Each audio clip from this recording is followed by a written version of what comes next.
I want to talk to y'all about a surefire way I've taken $1,000 and turned it into $10,000. Now, I'm gonna be 100 with y'all. This is not a get rich quick scheme. This is practical tips and tools to do it. So let me start off real simple. How many of y'all got one of these? Oh, everybody got a phone. Everybody got a phone, Everybody. right? And let's keep it real. Every phone now, you paying at least $1,000. I think some phones is $2,000 now. I got a simple question for you. If that $1,000 phone break, would it break you? Like, would you be able to go out and take another $1,000 and get a brand new one off the rip? If the answer is yes, like I couldn't do it, you probably can't afford that phone. And that's the reality. Now, here's the thing. There's ways you could get there, but you gotta kind of listen through the plan. So let me talk through it to you. I talked to a lot of people about budgeting. We talked about that the other week. It's important to have a budget. And if you got a strong budget, that $1,000 phone won't break you no more. And like I said, that $1,000 will be $10,000. I'm gonna show you how. So, biggest thing when I'm talking to people about finances, I start to go into their daily transactions. And I tell them the simple rule. Every dollar counts. Every dollar. Doesn't matter. Like the stuff that they're buying for their kids, coffees, and little frivolous stuff like that? Man, I'm talking about anything. I don't care if you're going to buy a water. Hold on, I can't buy water? No, listen, you can, Okay. but you gotta calculate it into your spending. So let me give you an example. Okay. I walk by the Starbucks. There's a line out there every day, and probably a lot of y'all got Starbucks addiction. Yes. So that's what we're gonna call it. They out. You out there talking about, They got the it just scooters. keeps calling me. But nah, for real though. But y'all go to Starbucks, you buy a $7 cup of coffee, and you know what? It seems harmless. It's like, oh, but I need coffee, that's my fix, that's what I'm gonna do. But just start to think about that from a banker's perspective or a mathematical perspective. You take a $7 cup of coffee, and let's say you only drink it on the days you go to work, so 5 days a week. That's $35 every week, right? So now you say $35, that's not a lot. Like, it's $35, like that's light. But you start to add that up over a month, that's $35 plus $35 plus $35 plus $35. Now you spend $140 that month on coffee.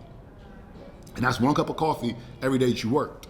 That's $1,100-$1,200 over $1,200. Over $1,200 a year. A year.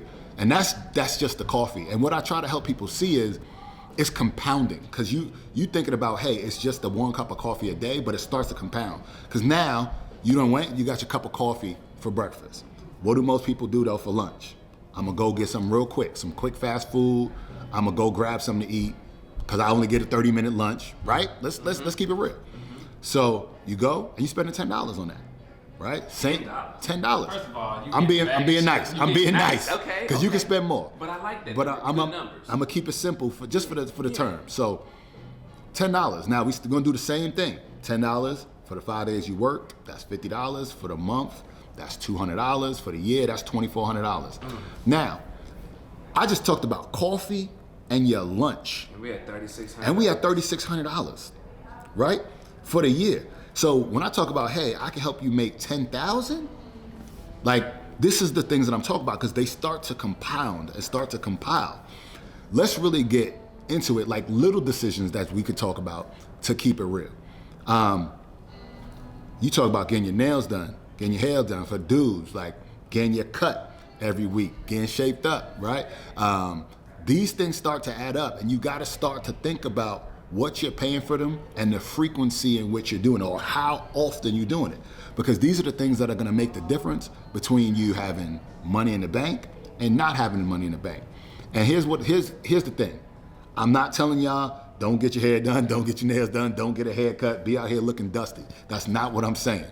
But what I am saying is you gotta start thinking about it and start looking to see, can I make some small adjustments? And here's an example. Do I need the cup of coffee every day? Can I do it every other day? Because think about it, if you switch that from every day to every other day, that's $600 now you could put back. If you say, hey, I'm not gonna eat fast food every day, I'm gonna do it every other day, that's $1,200 you could put back. And it's that small adjustment that starts to add up day over day, week over week, month over month, where you start to see money in your pocket. You know what? When I was a kid, a long time ago, I had to pay attention to the fact that I was buying pizza and I was buying like these little drinks and shakes and things like that. But then I decided to be like, you know what, I'm gonna double it. So if a pizza was costing like $5, I would say it costs 10. And if something was $10, I would say it would cost me 20. So then I would notice that my bank account would look a lot better because I would be a little bit more reluctant to buy those type of items. Yeah. I'd be doubling up. I love that, right? And that's talking about practical tips that you could do, and that's a good thing. I'm gonna keep it real. Here's the thing: if you can see the money, more than likely, what happens? You're gonna spend it. It's sitting in your checking account. You like, oh, I got it. I can spend it. So a good habit to have is exactly what we talking about. You say, hey, today's Tuesday. You wake up in the morning like, all right, today's the day I'm not gonna buy my coffee and I'm not gonna buy my lunch, right? You make the decision and you go into your account, transfer the money out, right? So it's gone as if you spent it, but now it's put away for you to have. And you start getting into a little habit like that, that allows you to get it out of sight, out of mind. It keeps you focused in. And the really big thing that I share with people is you gotta have goals. You gotta have things that you're working towards, because that's what's really gonna keep you dialed in and keep you on track. So if you say, hey, I watched the video and they was at the Amalfi Coast and I wanna go there, and you literally now make the decision that I'm gonna start making changes so that I can take that trip to the Amalfi Coast. Now, when you putting that money away, you know, oh, I'm closer. I'm one step closer to my goal, and every day you make that decision, it keeps you dialed into that goal. And that's what we was talking about. We was talking about short-term goals, long-term goals. These are the things we trying to incorporate into everything so that y'all can really make sense of it. Yeah, so one is, I'm gonna take $1,000, I'm gonna make it 10,000. And really the principle of it is making decisions in your day-to-day life to start adjusting how you're spending, really focusing in that every dollar, every $20 counts in the spending that you're making.